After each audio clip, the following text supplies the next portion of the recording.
Part 1 में हमने देखे कि मुंह पर अजीब सा गुमड़ा लिया हुआ ये आदमी मंदिर में जाकर माताजी के सामने अपना प्राण त्याग देता है। आदमी को मरते देख पंडित भागकर मंदिर में आता है और माताजी के सामने प्राण त्याग दिए हुए आदमी को देखकर पंडित सभी से कहता है, मंदिर में पहली बार ऐसा हुआ है, अब हमें इसके निवारण के लिए पुरातन किताब की मदद लेनी होगी। जिसके बाद सभी गाँव वालों को एक पेड़ के नीचे बुलाया जाता है। पुरातन किताब को अच्छे से पढ़ने के बाद पंडित सभी से कहता है, घोर अनंत हो गया। उत्सव के बाद देवी माँ प्रस्थान करने वाली थी, अब वो मंदिर में कैद हो गई है क्योंकि मंदिर में मृत्यु हुई है। गाँव में बहुत बड़ा संकट आने वाला है, हमें इससे बचने के लिए गांव में अष्टधिक बंधन लगाना होगा। आज सूर्यास्त के बाद 8 दिनों तक ये मंदिर और ये गांव बंद रहेगा। गांव के लोगों को बाहर जाना मना होगा। जो बाहर से आया है वो सूर्यास्त से पहले गांव छोड़कर चले जाए। जिसके बाद गांव के सभी लोग 8 दिनों का राशन पानी खरीद लेते हैं। अष्टधिक बंधन लगने के बाद रात के समय घर से कोई बाहर नहीं निकल सकता है। तभी हमें एक लड़की को दिखाया जाता है जो अपने प्रेमी से भागकर शादी करने के चक्कर में गाँव के नियम को भंग कर देती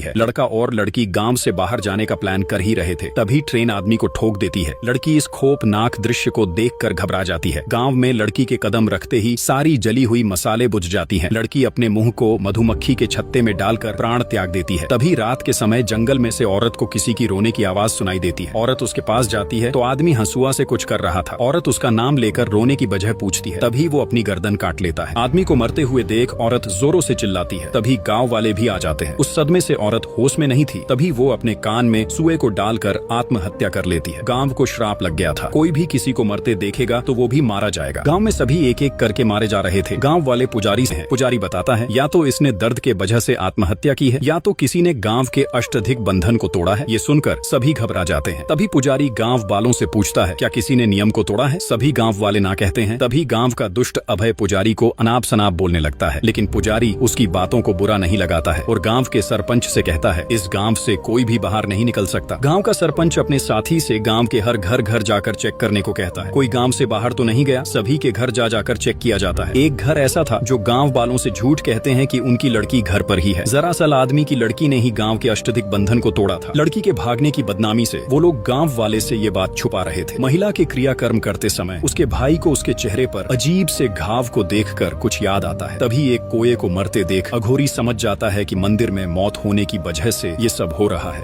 अघोरी अष्टधिक बंधन को छूकर अपनी तंत्र मंत्र विद्या से गांव में हुए सारी घटना को देखकर गांव वालों से कहता है, गांव पर बुरी आत्मा का प्रभाव है, अष्टधिक बंधन को हटाना होगा। कोये को चिल्लाते देख अघोरी बताता है, किसी ने इस गांव पर काला जादू किया है। अगर समय पर कुछ नहीं किया गया तो पूरा गांव शमशान में बदल जाएगा। मेरा साथ दोगे तो मैं तुम्हें इस मुसीबत से मुक्ति दिला सकता हूँ। तभी पुजारी अघोरी को गाँव में आने से मना कर देता है। अघोरी पुजारी से कहता है, अगर तुम्हारे नियम इतना ही मजबूत है तो गाँव में 4 मौतें कैसे हो गई? मुखिया कहता है, नहीं, गांव में सिर्फ 2 मौतें ही हुई हैं। अघोरी गांव वालों से कहता है, जब तुम्हें बाकी की लाशें मिलेगी तभी तुम्हें मुझ पर विश्वास होगा। ये कहकर अघोरी चले जाता है। अघोरी की बातें सुनकर गांव वाले डर जाते हैं। महिला का भाई सूर्या डॉक्टर से कहता है, दीदी ने आत्महत्या नहीं की है, मैं पता लगा कर रहूंगा कि ये सब क्या हो रहा है। जिसके बाद सूर्या और डॉक्टर घर जाकर मौत हुए लोगों के बारे में पूछताछ करने लगते हैं। तभी उन्हें जंगल में मरे हुए जानवर की बदबू आती है। पास जाने पर उन्हें कीचड़ में मुश्किल मिलती है। दलदल में चेक करने पर उन्हें कुछ नहीं मिलता। तभी सूर्या की नजर लड़की के पर्स पर पड़ती है। पास जाने पर उसे वही लड़की की डेड बॉडी मिलती है जो पूरी तरह से सड़ चुकी थी। सूर्या देखता है किसी ने पैसे की वजह से उसे नहीं मारा था। सूर्या डॉक्टर को बताता है, सुधा गांव से बाहर गई थी, यह टिकट मुझे उसके बैग में मिला। सच्चाई का पता लगाने के लिए सूर्या रेलवे स्टेशन पर कॉल लगाकर लड़की के बारे में कुछ पूछ ही रहा था। तभी स्टेशन कर्मचारी कहता है, हमने बॉडी उसी रात हॉस्पिटल पहुंचा दी थी। हॉस्पिटल जाने पर पता चलता है कि सुधा जिसके साथ भागी थी यह वही लड़का था। अब सूर्या को लगने लगा था कि अघोरी सच बोल रहा था। पुजारी गाय का दूध दूह रहा था। तभी उसे कुछ अजीब सा लगा। तभी सूर्या पुजारी से कहता है, वह अघोरी बिल्कुल सही बोल रहा था। तभी पुजारी कहता है, अगर अघोरी की बातें सही होती तो हमें 4 डेड बॉडी मिलती। तभी सूर्या पुजारी को हर एक बात बताता है। अष्टदिग्बंधन जिस दिन लगा था उसी दिन सुधा ने गांव के बाहर जाकर सूर्या पुजारी को सारी बात बताता है। अष्टदिग्बंधन जिस दिन लगा था उसी दिन सुधा ने गांव के बाहर जाकर अष्टदिग्बंधन को तोड़ दिया, जिससे उसके प्रेमी की मौत हुई। उसके बाद सुधा के ऊपर मधुमक्खियों ने हमला कर दिया। सूर्य ने सुधा को बचाने की कोशिश की। सुधा की मौत के बाद सूर्य ने मेरी बहन के सामने खुदकुशी कर लिया, जिसके बाद मेरी बहन ने भी अपने आप को मार लिया। सूर्या समझ गया था कि जो भी किसी को मरते हुए देखेगा वो भी मारा जाएगा। तभी पुजारी पूछता है, पार्वती को भी तो किसी ने मरते हुए देखा होगा ना? तभी सूर्या को नंदिनी की कई बातें याद आती हैं। यहाँ नंदिनी जंगल की ओर जा रही थी, वह किसी की भी बातें नहीं सुन रही थी। घर पहुंचकर सूर्या को पता चलता है कि नंदिनी गांव में खंडहर की ओर गई है। नंदिनी का पीछा करते हुए सूर्या उसी खंडहर तक पहुंच जाता है। तभी नंदिनी सूर्या की बातें सुने बिना कुएं में कूद जाती है। सूर्या सही वक्त पर नंदिनी को कुएं से बाहर निकालकर उसके घर लाता है। तभी नंदिनी अजीब सी हरकतें करने लगती है। पूरा गाँव नंदिनी के इस बदलाव को देखकर डर जाता है। दोस्तों, आगे का पार्ट देखने के लिए चैनल को सब्सक्राइब जरूर करें।